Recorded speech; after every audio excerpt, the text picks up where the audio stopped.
So I'm finishing up the 12,000 mile service on this BMW 2017 R1200GS, and got another video that points this out, but you know, this airbox is completely ridiculous. I mean, you have to not only take off the center plastic over the tank, but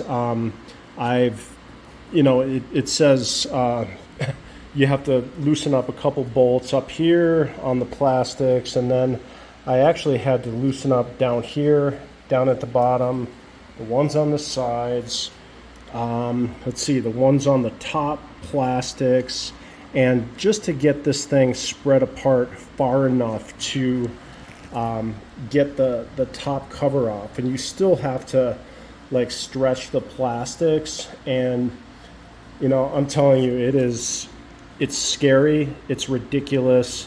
I just don't understand the design of this thing. It's terrible.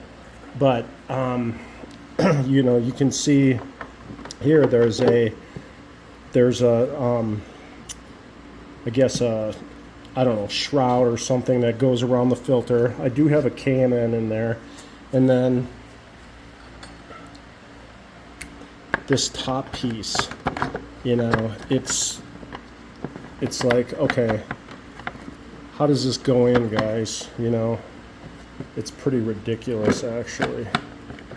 So anyway, I have to pry this thing apart and figure out how this thing goes in there, and then the tabs here are completely covering the screws. I mean, you have to bend it back to even get the screw out of there. So really bad design, guys. Sorry.